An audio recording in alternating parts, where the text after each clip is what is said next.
अस्सलाम वालेकुम dear students, मैं हूं आपका टीचर राजा जवाद अहमद मीरभर और आप देख रहे हैं मेरा यूट्यूब चैनल राजा जवाद अहमद मीरभर। आज हम जनवरी के मोस्ट इम्पॉर्टेंट एमसीक्यूज़ करने जा रहे हैं। अभी तक जो है 15 जनवरी तक ये एमसीक्यूज़ आपको हर टेस्ट में काम आएंगे, चाहे आप सीएसएस कर रहे हैं, चाहे आप पीसीएस कर रहे हैं, कोई भी टेस्ट कर रहे हैं, सारों में आपको ये काम आएंगे। सो पहला देखें, The year 2023 is being observed all over the world as an international year of the day। यानी 2023 को बैनुल-अक़वामी तौर पर किस चीज़ के हिसाब से मनाया जा रहा है, तो वो है मिलेट्स, बाजरे के तौर पर। बाजरे की तौर पर जो है इस दिन को जो है मनाया जा रहा है। तो पहले का ऑप्शन हमारे पास आ गया, वो हो गया डी। दूसरा देखें, फार्मर पोप बेनेडिक्ट। तो ये पोप बेनेडिक्ट है, इसका भी नाम आपको याद होना चाहिए। ये कैथोलिक चर्च से इसका ताल्लुक था, तो ये भी पूछा जा सकता है कि कैथोलिक चर्च से ताल्लुक था या किसी और से, तो ये भी आपको पूछा जा सकता है। Passed away recently in Mater Ecclesiae monastery in the Vatican. आपको पता है कि ये जितने भी पोप है इनके लिए एक अलग सा एक छोटा सा मुल्क, स्मॉलेस्ट मुल्क बनाया गया है, जिसको हम कहते हैं वेटिकन। स्मॉलेस्ट मुल्क है, ठीक है जी। और सबसे बड़ा मुल्क कौन सा है? रशिया, ठीक है जी। तो ये भी आपको पता होना चाहिए, स्मॉलेस्ट मुल्क है और इसी का जो है वो कैपिटल भी है वेटिकन सिटी के नाम से। तो ये बताना है कि ये जो है पोप बेनेडिक्ट जो है कौन सा पोप था, 15वां, 16वां, 17वां या 18वां? तो ये कौन सा था? ये हमारे पास था जी 16वां, ऑप्शन नंबर बी। तो ये जो है ये भी आपको याद होना चाहिए कि ये पोप जो है 16वां है। दूसरा आपको इसका नाम भी पता होना चाहिए, पोप बेनेडिक्ट कौन सा था? कैथोलिक चर्च से इसका ताल्लुक था। और अभी जो इसने जो है वो जो वफात की है वो कितनी उम्र में की है? 95 ईयर्स ओल्ड का था। ये 95 ईयर्स ओल्ड का था, यानी 95 ईयर इसकी उम्र थी। और ये कब जो है वो बना था? 2013 में बना था। और तकरीबन इसने लेस देन 8 ईयर्स ये पोप रहा, ठीक है जी। तो ये सारा इसका जो है कुछ हो गया। अगला सवाल जो है तीसरा है, लेकिन इसको हम लास्ट में करेंगे क्योंकि इसमें हम थोड़ा डिटेल में बताएंगे। नीचे आ जाएं। पाकिस्तान एंड देश exchange list of nuclear assets and prison inmates.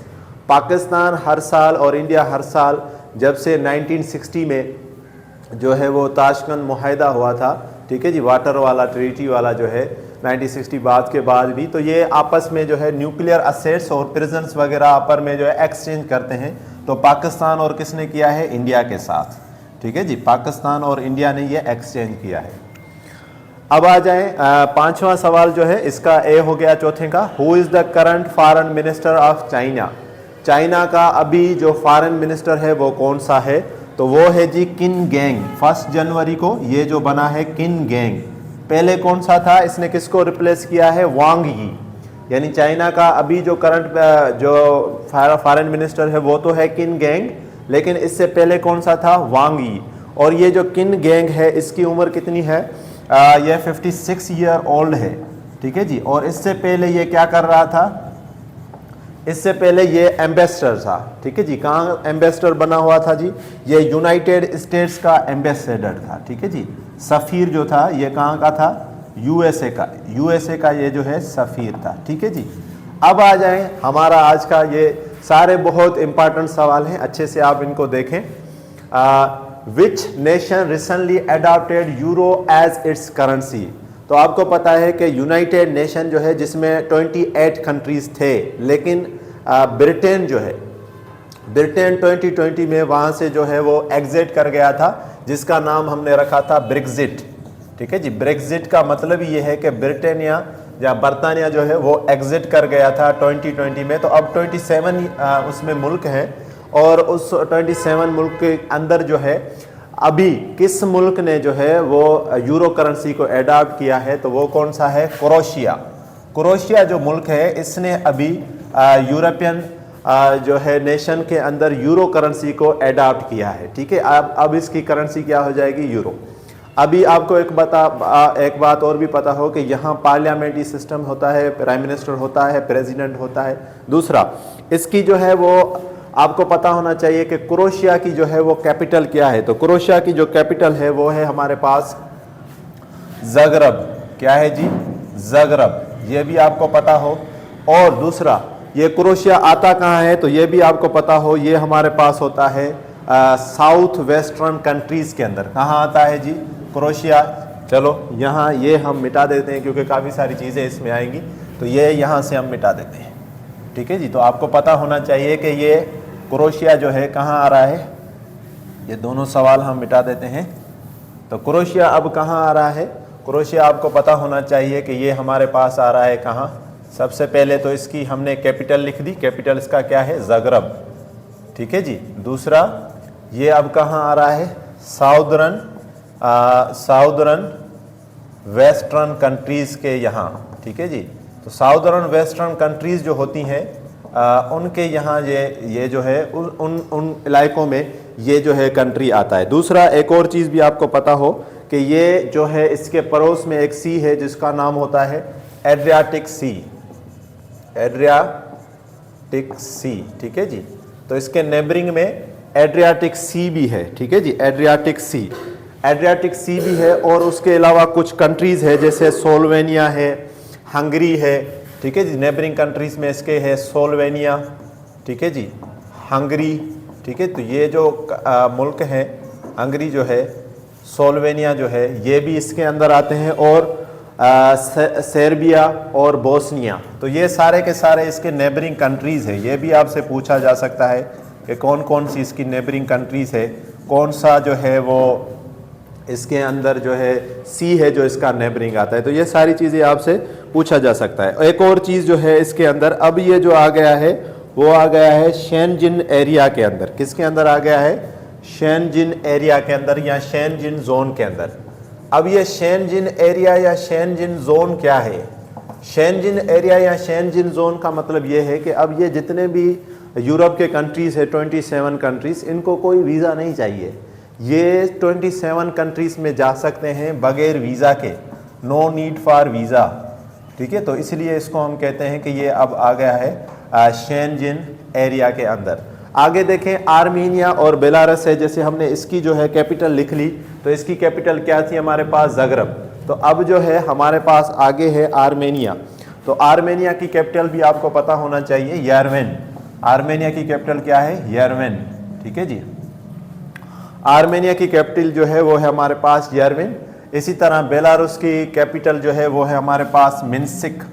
Minsk जो है वो बेलारूस की कैपिटल है। इसमें मैं अलग से भी वीडियो बनाऊंगा, लेकिन अभी आ गए हैं तो यही हम कर रहे हैं। इस तरह डेनमार्क है। तो डेनमार्क की कैपिटल क्या है? कोपेनहेगन। क्या है जी? कोपेनहेगन। कोपेनहेगन। तो इसी तरह हमने अभी 5 MCQs कर लिए। आप इनकी स्क्रीनशॉट भी ले लें, फिर हम बकाया भी करते हैं। चले जी, 6 हमारे पास देखेंगे कौन सा सवाल है। देश becomes the first country in Asia. Asia का पहला कंट्री बनाए and second in the world, और वर्ल्ड का दूसरा बनाए किसमें? To launch hydrogen power plant. तो ये आपको पता है कि कारनामा किसने दिया है? चाइना ने। चाइना जो है पहला जो है एशिया का मुल्क बन गया है जिसने हाइड्रोजन गैस पर ट्रेन चलाई है।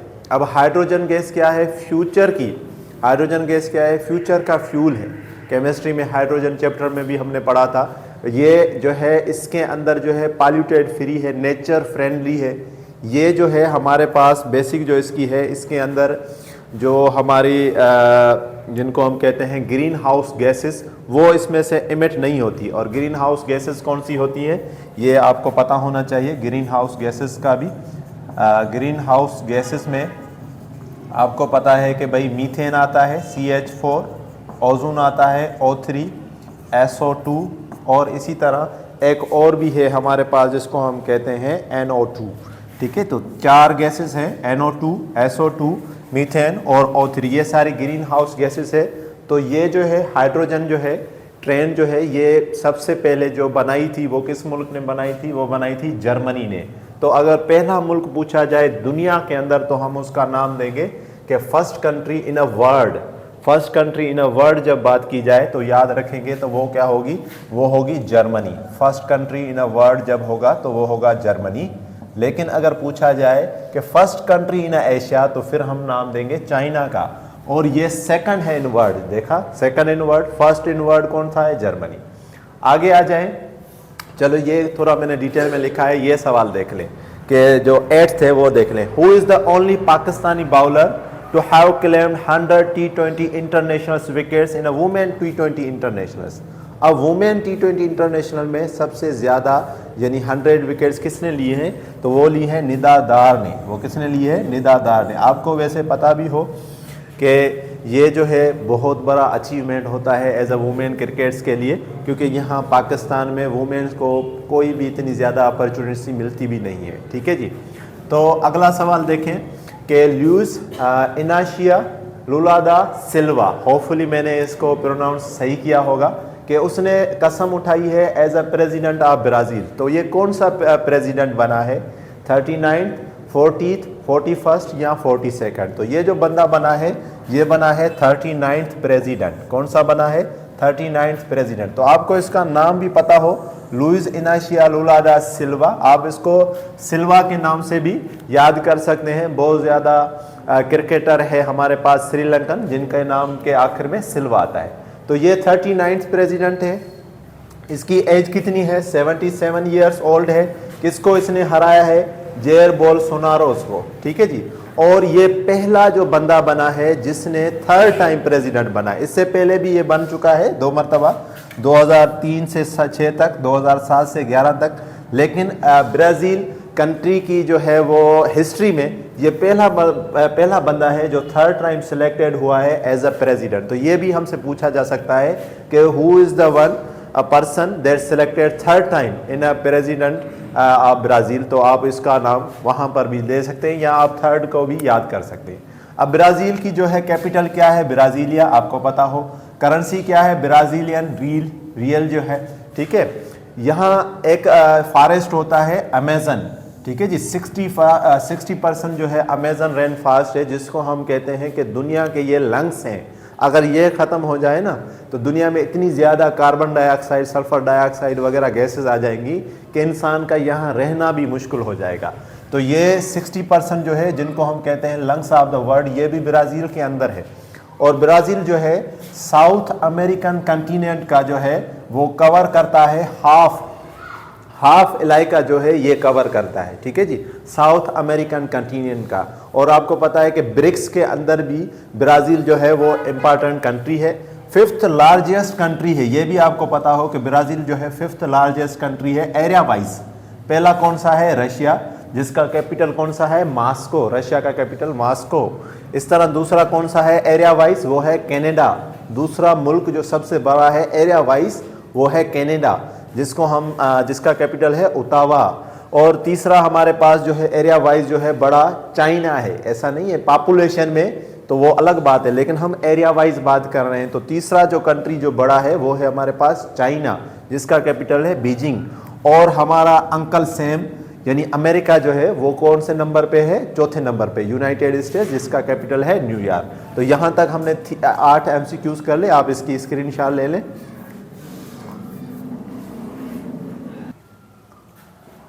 9th MCQs देखें। Who has joined the Saudi Arab club Al Nassr, ठीक है, ऑन अ 2.5 ईयर कॉन्ट्रैक्ट। अब यहाँ पर ये आपसे सऊदी अरब भी पूछ सकता है कि कौन सा वो बंदे का नाम है। चलो पहले इसका सवाल हम कर देते हैं पहले। तो ऑप्शन है Cristiano Ronaldo, Lionel Messi, Kylian Mbappe and Marcus Rashford. तो ये हमारे पास कौन है, क्रिस्टियानो रोनाल्डो। ठीक है जी। ये पुर्तगाल टीम का जो है कैप्टन है ये पुर्तगाल टीम का। ठीक है जी। अच्छा, अब ये जो है सवाल जो है ये हमसे ये भी पूछा जा सकता है, भाई Cristiano Ronaldo has join the dash club. तो डैश क्लब जो है वो कौन सा कंट्री है, सऊदी अरब। ये भी हमसे पूछा जा सकता है। या उस क्लब का नेम भी हमसे पूछा जा सकता है कि अल नसर क्लब है, उसका नेम बताएं। कितने ईयर के लिए अपॉइंटमेंट हुआ है या ज्वाइन हुआ है, तो 2.5 ईयर कॉन्ट्रैक्ट। तो 3 या 4 सवाल इससे बन सकते हैं। आपसे ये ड्यूरेशन भी पूछ सकता है, क्लब का नाम भी पूछ सकता है, कंट्री का नाम भी पूछ सकता है और प्लेयर का नाम भी पूछ सकता है। रिसेंटली जो फीफा वर्ल्ड कप हुआ था वो भी आपने कमेंट करके बताएं कि किस मुल्क में हुआ था। ये आज का आपके लिए क्वेश्चन है कि किस मुल्क में रिसेंटली फीफा वर्ल्ड कप हुआ है। According to Reporters Without Borders, Pakistan was Desh's most dangerous country to work as a journalist during 2003 to 2022। Pakistan के जर्नलिस्ट का तो आपको पता है कुछ भी नहीं बोलते, खाम खा कौम का जो है वो पैसा भी बर्बाद करते हैं और टाइम भी बर्बाद करते हैं, ठीक है, लेकिन फिर भी वो मज़े ले रहे हैं। तो यहाँ पर जो है वो जो रिपोर्टर्स आई है विथआउट बॉर्डर्स की, उन्होंने कहा है कि ये डेंजरस कंट्री है भाई पाकिस्तान। किसके लिए? रिपोर्टर्स के लिए। किस नंबर पे आता है? 5th नंबर पर। लेकिन अगर देखा जाए तो ऐसा बहुत कम ही होगा, पाकिस्तान में रिपोर्टर्स एंजॉय ही कर रहे हैं, लेकिन फिर भी इस रिपोर्टर के मुताबिक 5th नंबर पर है। अभी दुनिया में कितने जो है जो रिपोर्टर्स जो मारे गए हैं टोटल, तो वो कितने हैं? 1668। अब ये जो 1668 जो मारे गए हैं, ये भी आपको बता दूं कि ये मारे कहाँ गए हैं। ये ऐसे नहीं है कि उन मुल्कों में मारे गए हैं जो वहाँ पर जो है अच्छा निज़ाम है, बल्कि उन मुल्कों ने मारे हैं हमारे मुसलमान मुल्कों के अंदर। ज़्यादातर कहाँ मरे हैं? अफ़गानिस्तान में, इराक़ में, फ़लस्तीन में, यमन में, ठीक है। तो ये वो कंट्रीज़ है जो मुसलमान कंट्रीज़ है, और वहाँ पर जो है अमेरिका की जो गुंडागर्दी चल रही है और उन्होंने इनको जो है मार दिया है। तो सबसे ज़्यादा देखें हाईएस्ट रेट्स भी कहाँ है? सीरिया के अंदर और इराक़ के अंदर। यहाँ पर जंग लगी हुई है सीरिया के अंदर 2011 से। ये सदाम के बाद इराक़ में अमेरिका आकर बैठ गया है। अफ़गानिस्तान में भी यही है 1979 से। तो ये सारी गुंडागर्दी कौन कर रहा है? अमेरिका कर रहा है, वरना इनको क्या ख़तरा है? कोई ख़तरा ही नहीं है, ठीक है। और एवरेज जो हमारे पास है कि हर साल तकरीबन 80 जो है जर्नलिस्ट मारे जाते हैं, वो भी इन्हीं बेचारे मुसलमान कंट्रीज़ में। फ़लस्तीन का भी नाम ले लें, अगर किसी ने फ़लस्तीन मुसलमानों के लिए आवाज़ उठाई तो उनको मार दिया जाता है, अगर नहीं बोले तो उनको ऐश कराए जाते हैं। तो ये जो बनाया भी किसने था? फ्रांस ने बनाया था, कि रिपोर्टर्स विथआउट बॉर्डर्स 1985 में बनाया था, और फ्रांस के कैपिटल में पेरिस के अंदर ही इसका हेड क्वार्टर है। 80% जो डेथ रेशियो है वो कहाँ होती है? 15 कंट्रीज़ में, और उनमें ज़्यादा से ज़्यादा जो मुल्क आ रहे हैं वो कौन से हैं? मुसलमान मुल्क, मुस्लिम मुल्क है। डैश approves world's first vaccine for decline honey bees. Honey B यानी जो शहद की मक्खियाँ हैं वो मर रही हैं। पाकिस्तान में तो हमें मिलती ही नहीं है शहद, बंदे जो है घूम रहे हैं कि चलो शहद की तो अलग बात है, आटा ही नहीं मिल रहा पाकिस्तान में, ये जुल्म हो गया है। तो बीज जो है इम्पॉर्टेंट है पोलिनेशन के लिए, फर्टिलाइजेशन के लिए, पोलन ग्रेन को लेके जाती हैं, ठीक है, जो इम्पॉर्टेंट है। इनको जो डिजीज़ हो रही है वो कौन सी डिजीज़ हो रही है? फॉल ब्रोड डिजीज़, और वो किससे हो रही है? बैक्टीरिया से। तो इसकी जो वैक्सीन बनाई है वो बनाई है यूएसए ने। यूएसए ने वैक्सीन बनाई है बीज को जो है हिफाजत के लिए कि उनको ये बीमारी ना लगे। 12 सवाल देखें। Who has been elected as the speaker of the USA house of representatives. तो हाउस ऑफ रिप्रेजेंटेटिव का जो बना है वो बना है केविन मैकार्थी, ठीक है जी, ऑप्शन नंबर डी, ठीक है जी। आखिरी सवाल देखें 13वां। सानिया मिर्ज़ा, ये हमारी भाभी है, पाकिस्तान की शोएब मलिक की बीवी है, ठीक है जी। सानिया मिर्ज़ा हैज़ अनाउंस, और शोएब मलिक हमारा बहुत अच्छा जो है खिलाड़ी है, फेवरेट भी है, has announce her retirement recently. She was related to which sports. तो कौन सी स्पोर्ट खेलती है? टेनिस, ठीक है जी। तो टेनिस से इनका ताल्लुक़ है। अभी इन्होंने जो है वो रिटायरमेंट दी है। रिसेंटली जो है एक क्रिकेटर है साउथ अफ्रीका का, उसने भी रिटायरमेंट दी है, एक फुटबॉलर भी है, लेकिन हमने इस सवाल को जो है वो सिलेक्ट किया है। तो आप इसकी स्क्रीनशॉट लें, बाकी फिर हम लिखते हैं। क्वेश्चन नंबर 14 है हमारे पास। Who has become the first female Sikh जज इन यूएसए। यूएसए की हिस्ट्री में पहली जो है एक खातून जो है वो सिख है जो जज बनी है, और उसका नाम क्या है जी? मनप्रीत मोनिका सिंह, ठीक है जी। तो मनप्रीत मोनिका सिंह जो है वो एक सिक्स जज बनी है, किस मुल्क में? यूएसए के अंदर। Who was the first female PM, prime minister of Gabon. Gabon country है, उसकी पहली फीमेल प्राइम मिनिस्टर कौन बनी है? अली बोंगो, ठीक है जी, option number A. Ali Bongo जो है वो इसकी फर्स्ट जो है पीएम बनी है। और ये जो नाम है ये भी आपको याद होना चाहिए, रोस चिस्टियान ओसुका रापुंडा जो है ये बनी है वाइस प्रेसिडेंट। ये क्या बनी है? Vice president. ये भी एक फीमेल है। तो दोनों में से कोई एक भी पूछा जा सकता है।